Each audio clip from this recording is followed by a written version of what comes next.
Hello, my friends, and welcome back. Thank you very much for being with me again today.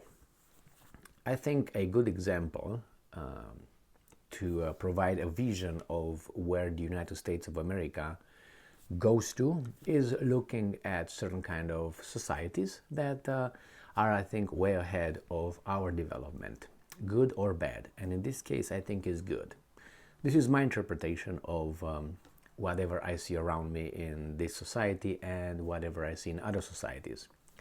In this case, we have former Prime Minister of Pakistan, Mr. Imran Khan, who, I don't know if you remember, in 2022, in February, he made a critical mistake by visiting Vladimir Putin, and I think it was in Moscow, and not condemning afterwards the war and all that. He said, you know what, we're going to do like India is doing. We're going to just look for our own interest, and we're going to pursue our own destiny. The problem is India is independent, Pakistan is not. Why do I say that? In Pakistan, the military plays a very important role. That's one. And secondly, the United States of America is and has a grip over there. So with all its aid, military aid and money support, and cooperating with the military, CIA and the military, US military, that's a fact.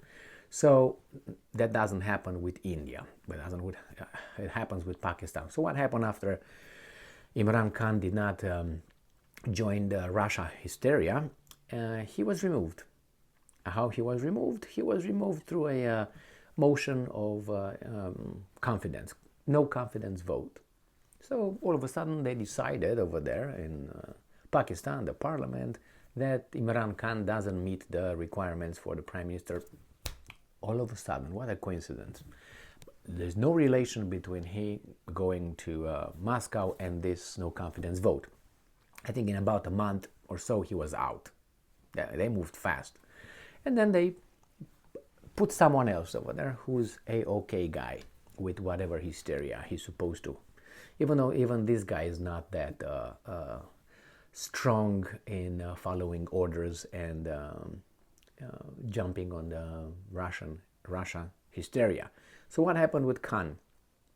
Imran Khan was removed, and he was accused of doing some hanky-panky with some, if I remember correctly, some presents that he received as being the prime minister from other dignitaries and politicians, foreigners, and he's supposed to keep those things locked somewhere and not use them, like selling them. He was accused of selling them and all this, and probably is more than that, but this, I think, it was one of the reasons. Nevertheless, he was hunted for that. I think he was accused. I don't know if he was even indicted. Anyway, he now an arrest warrant was issued for Khan, and they tried to arrest him.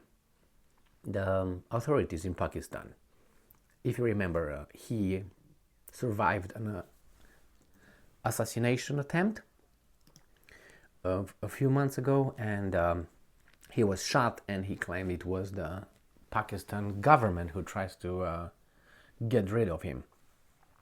So this article that I have here, remember, I make this video not only for Imran Khan, I think is could show us the direction we, or the United States of America, is going to. Canada is way ahead of us. And remember, if someone comes and gets your money with a pistol and say, hey, could you please give me your wallet? And you give him the wallet, it doesn't matter that he was kind or he was not kind, but polite. The point is that you got robbed versus someone who comes and yells at you and calls your names with a pistol and gets your money. It doesn't really matter how the thief was, the robber. You got mugged. You got your money taken out. So if this negative development in the United States takes the form of, could you please give me your money, versus Pakistan's a little bit more direct, It doesn't really matter. It's just a flavor of the culture and whatever they choose to apply in order to achieve their goals. In this case, the United States take a milder approach, but the goal, I think, is the same. Let's see what's going on with Mr. Imran Khan in this little article here. And it comes from Bloomberg. It says police try to arrest Imran Khan as Pakistan braces for protests. As I said, arrest warrant was issued for him. Pakistan's former premier Imran Khan addressed his supporters from his residence in Lahore, as police said he was evading arrest, and his close aides warned of a standoff between security forces and his supporters at the scene.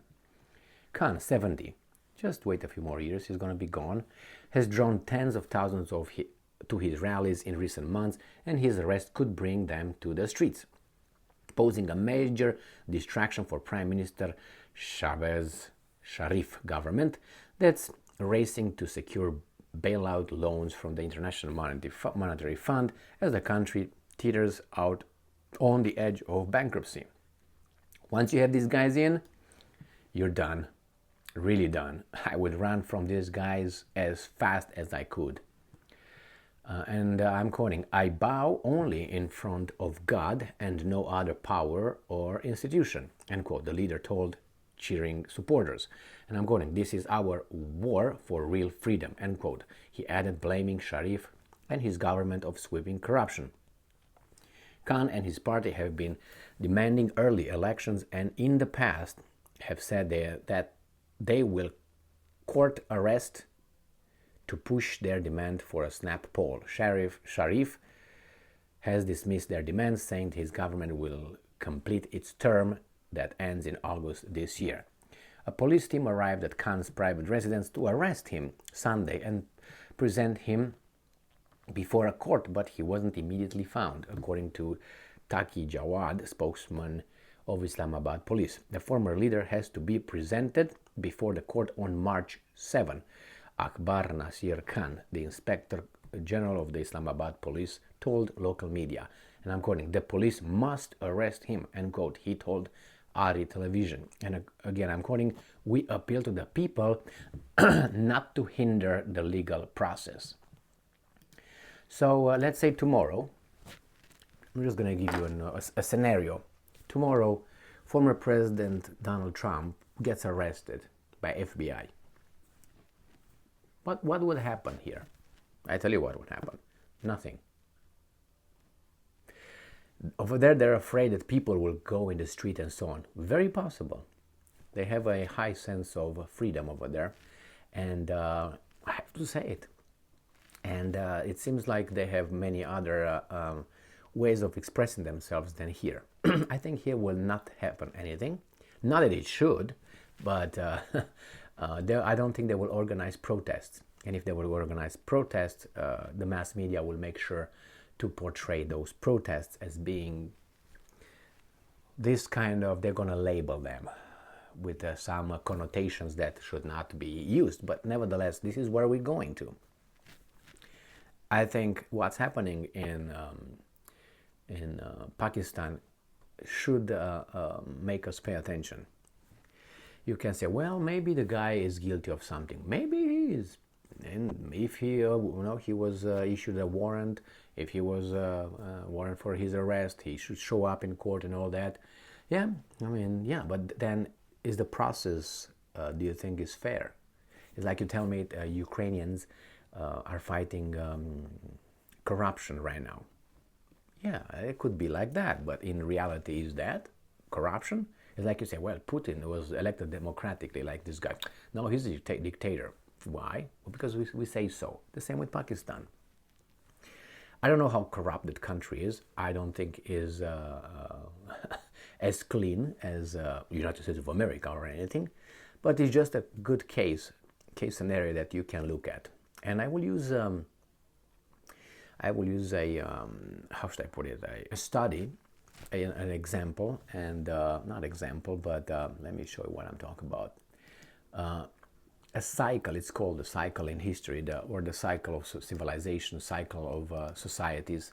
And this was done by a Scottish historian, Tytler. That's how I think you pronounce his name. And here it is. Let me put it on the screen. Where he said that this cycle here lasts for societies about 200 years, where you start from bondage to spiritual faith. Now this searching for with some degree of unity for common cause, courage, liberty, abundance, selfishness, complacency, apathy, and dependence. And control of independence, freedom is centralized right here. Apathy, accept no responsibility, blame everyone else, critical of everything. Complacency, sense of entitlement, whining and complaining. So this is certain interpretations. You can see it in this one right here.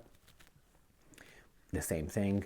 And where do you think we are as a society, just looking around at our leaders and our elites and the society overall? I think we are right here, somewhere right here. I think we're at the last three steps. Complacency, apathy, dependence. That's where I think we are. So we passed selfishness, that's already there. Complacency is already there for a lot of people. Apathy for a lot of people. Dependence for a lot of people. When these things are going to grow bigger than they are, we're going to go to this, I guess. So I think it's a good thing to look over